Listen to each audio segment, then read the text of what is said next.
Friends, அனைவருக்கும் வணக்கம். வீட்டிற்கு கெட்ட சக்தி அண்டாமல் இருக்க, கண் திருஷ்டி படாமல் இருக்க ஒரு எளிய பரிகாரத்தை தான் நம்ம இந்த பதிவில் பார்க்க போறோம். அதற்கு தேவையானது என்ன அப்படின்னு பார்த்தீங்கன்னா எலுமிச்சை. ஆன்மீகத்தில் இதை ராஜகனி அப்படின்னு கூட நம்ம சொல்லுவோம். இது எந்த இடத்துல இருக்குதோ அந்த இடத்துல கெட்ட சக்தியானது அண்டவே அண்டாது அப்படின்னு சொல்லப்படுது.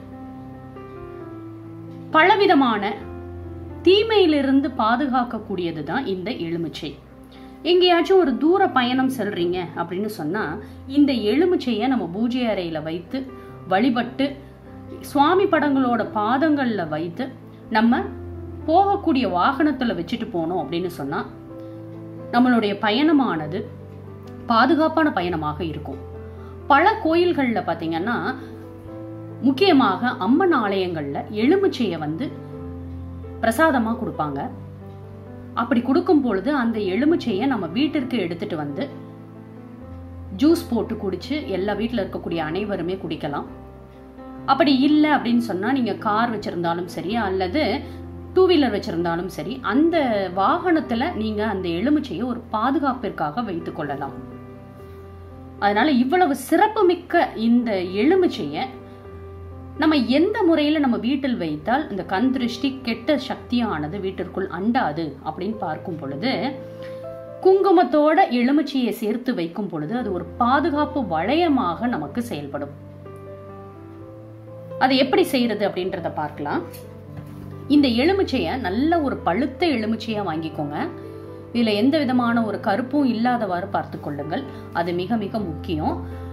இத 2ஆ கட் பண்ணிக்கோங்க. சரி சமமான அளவா கட் பண்ணிக்கோங்க.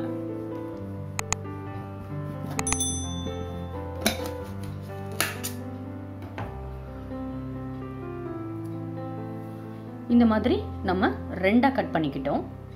இப்போ இதுல விதைகள்லாம் இருக்குது, இருந்தாலுமே அதெல்லாம் நம்ம எடுக்க தேவையில்லை. அப்படியே என்ன செய்யுங்க, நல்ல சிகப்பான குங்குமத்துல இதை அப்படியே நம்ம குங்குமத்துல எல்லா இடத்துலயும் படுற மாதிரி இந்த மாதிரி நம்ம ஒத்தி எடுக்கணும். இப்ப பாருங்க, உள்ளார இருக்கக்கூடிய விதைகள் நம்மளுக்கு தெரியவே இல்லை. அந்த அளவுக்கு இருக்கணும். 2த்தையுமே அதே மாதிரி நம்ம செஞ்சு வச்சுக்கணும்.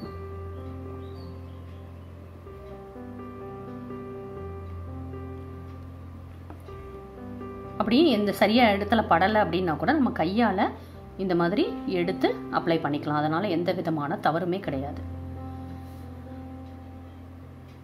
இப்போ நம்ம என்ன செஞ்சிட்டோம், இந்த குங்குமத்துல ஃபுல்லா நம்ம இந்த எலுமிச்சையை முக்கி எடுத்தாச்சு. எந்த இடத்துலயுமே அதோட விழுதுகள் நம்மளுக்கு தெரியவே இல்லை.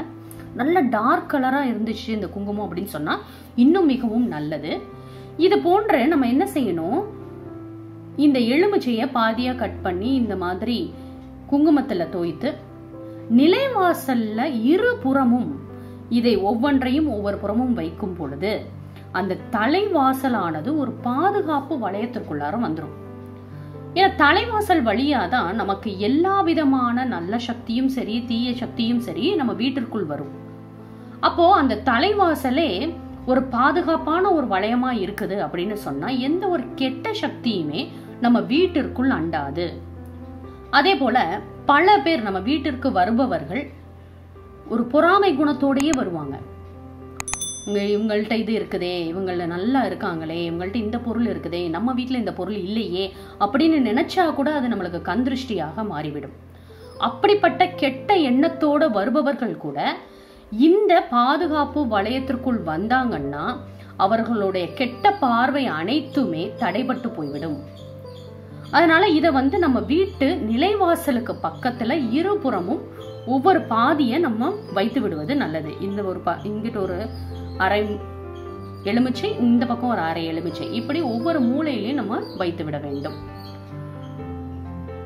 இப்படி வைக்கக்கூடிய மிக உகந்த நாள் எது அப்படின்னு பாத்தீங்கன்னா வெள்ளிக்கிழமைகள்ல நீங்க இதை செய்யலாம். வெள்ளிக்கிழமை அதிகாலை பிரம்ம முகூர்த்த நேரத்துல இதை செய்யலாம். அப்படி இல்லைன்னா சாயந்தரம் நீங்க விளக்கேற்றி பூஜைகள்லாம் முடித்த பிறகு இந்த எலுமிச்சையை கட் பண்ணி நம்ம நிலைவாசல் படியில வைக்கலாம். இது எல்லாரும் கண் படும்படியாகவே நம்ம வைக்கலாம். அதனால எந்த விதமான தவறுமே கிடையாது. இந்த எலுமிச்சையை யார் யாரெல்லாம் பார்க்கிறாங்களோ அவர்களால எந்த ஒரு தீய சக்தியுமே வீட்டிற்குள் வராது.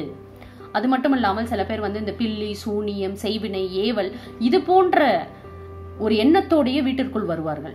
அவர்கள் இந்த எலுமிச்சையை பார்த்தாங்க அப்படின்னு சொன்னா அவர்கள் அந்த செயலை செய்யக்கூடிய நோக்கத்தோடு வந்தாலும் இந்த ராஜகனியானது அவர்களுடைய எண்ணத்தை மாற்றிவிடும். அது செய்தால் கூட அது நம்ம வீட்டிற்குள் நுழையாதவாறு இது ஒரு பாதுகாப்பு வளையமாக இருக்கும். மிக முக்கியமாக இதை நம்ம வெள்ளிக்கிழமை வைக்கிறோம் அப்படின்னு சொன்னா இது அடுத்த நாளே காஞ்சு போயிடுச்சு அப்படின்னு சொன்னா அந்த அளவுக்கு நம்ம வீட்டுல ஒரு தீய சக்திகள் இருக்குது அப்படின்றது அர்த்தம். அடுத்த நாளே நீங்க வந்துட்டு உடனே இதை காய்ந்த இதை நம்ம வச்சிருக்கவே கூடாது. உடனே அதை மாற்றி விடுவது நல்லது. என்னங்க வச்சு ஒரு நாள் தான் ஆகுது, அதுக்குள்ளார மாத்த சொல்றீங்களே அப்படின்னா இது எந்த அளவுக்கு காய்கிறதோ அந்த அளவுக்கு நீங்க அந்த வீட்டிற்குள் வைத்திருக்கவே கூடாது. தலைவாசல்ல வச்சிருக்கீங்க அப்படின்னு சொன்னா தலைவாசல்ல இருந்து அப்படியே வெளியில எடுத்துட்டு போயிருங்க. திரும்ப வீட்டிற்குள் கொண்டு வருவது சரியான ஒரு முறை கிடையாது. கால்படாத இடத்துல போட்டுடலாம், அல்லது ஓடுகின்ற தண்ணீர் இருந்துச்சுன்னா அதுல போட்டுடலாம், அப்படி இல்லைன்னா கடல் இருந்துச்சுன்னா அதுல கொண்டு போய் போட்டுடலாம். இல்லைங்க எங்களுக்கு கடல் இல்லை, இந்த மாதிரி ஓடுகின்ற நீர் இல்லை அப்படின்றவங்க கால்படாத இடத்துல கொண்டு போய் போட்டுருங்க. மறுபடியும் இதே போல ஒரு எலுமிச்சையை எடுத்து நம்ம கட் பண்ணி இதே போல நம்ம குங்குமத்தை தடவி வைத்து விடுவது நல்லது. இதை வந்து நம்ம வீட்டிலையும் தொழில் செய்யக்கூடிய இடங்கள்லையும் செய்யலாம். தொழில் செய்யக்கூடிய இடங்கள்ல அது வைக்கும் பொழுது தொழில்ல இருக்கக்கூடிய கண் திருஷ்டியானது குறையும். ஒரு சிலருக்கு எதிரிகள் இருப்பார்கள், மறைமுகமான எதிரிகளால தொல்லைகள் இருக்கும். அவர்களுடைய தாக்கத்தையும் இந்த எலுமிச்சையானது கட்டுப்படுத்தும். அதனால தொழில் செய்யக்கூடிய இடங்கள் மற்றும் நம்ம வீட்டு தலைவாசல் பகுதி, தொழில் செய்யக்கூடிய இடத்துலயும் அந்த தலைவாசலுக்கு பக்கத்துல வைங்க. கண்டிப்பாக கெட்ட எண்ணத்தோடு வருபவர்களுடைய பார்வை, அவர்களுடைய தீய எண்ணத்திலிருந்து நம்மை பாதுகாத்துக் கொள்ளலாம். அதே போல இந்த பில்லி, சூனியம், ஏவல், கண் திருஷ்டி இது போன்ற எதுவுமே நம்மை அண்டாது. அதனால இந்த வழிமுறைகளை நம்ம பின்பற்றலாம். இல்லைங்க எனக்கு காயவே இல்லை, நல்ல ஃப்ரெஷ்ஷாவே இருக்குது அப்படின்னா ரொம்ப பிரச்சனையே கிடையாது. அதை நீங்க அடுத்த வாரம் வெள்ளிக்கிழமை இதை எடுத்துட்டு நீங்க வேற புதுசா ஒரு எலுமிச்சைய இது போன்று நீங்க செஞ்சு வச்சுக்கலாம். அதனால இந்த முறையை பின்பற்றுங்கள். கண்டிப்பாக உங்கள் வீடு கண் திருஷ்டி இல்லாத வீடாக, கெட்ட சக்திகள் இல்லாத வீடாக, யாருடைய கெட்ட பார்வையும் பொறாமை பார்வையும் இல்லாத வீடாக உங்களுடைய வீடு சுபிக்ஷமாக இருக்கும். கண் திருஷ்டியை நம்ம போக்கிக்கிட்டாவே நமக்கு இருக்கக்கூடிய பாதி பிரச்சனைகள் ஒரு முடிவுக்கு வரும். நல்ல சுமூகமான ஒரு வாழ்வு கிடைக்கும். நல்ல ஒரு பணப்புழக்கத்தோடு இருக்கக்கூடிய வாழ்வு கிடைக்கும். அது மட்டும் இல்லாமல் மிக முக்கியமாக கண் திருஷ்டியால முதல்ல பாதிக்கப்படக்கூடியது எது அப்படின்னு பாத்தீங்கன்னா நம்மளுடைய ஆரோக்கியம் தான். அந்த வீட்டுல இருக்கக்கூடியவர்கள் அனைவரும் ஆரோக்கியமாக இருப்பார்கள். அதுதான் இப்போதைக்கு நம்மளுக்கு ரொம்ப தேவை. அதனால மற்றவர்களுடைய கெட்ட பார்வையிலிருந்து நம்மை காப்பாற்றி கொள்ள வேண்டும் என்றால் உடனே இதை நம்ம வந்து செய்து வைப்பது மிக மிக நல்லது. மேலும் இது போன்ற பயனுள்ள தகவல் அறிய விறகடுப்பு சேனலை சப்ஸ்கிரைப் பண்ணுங்க, ஷேர் பண்ணுங்க, உங்களுடைய கருத்துக்களை எங்களுக்கு பதிவு பண்ணுங்க. நன்றி, வணக்கம்.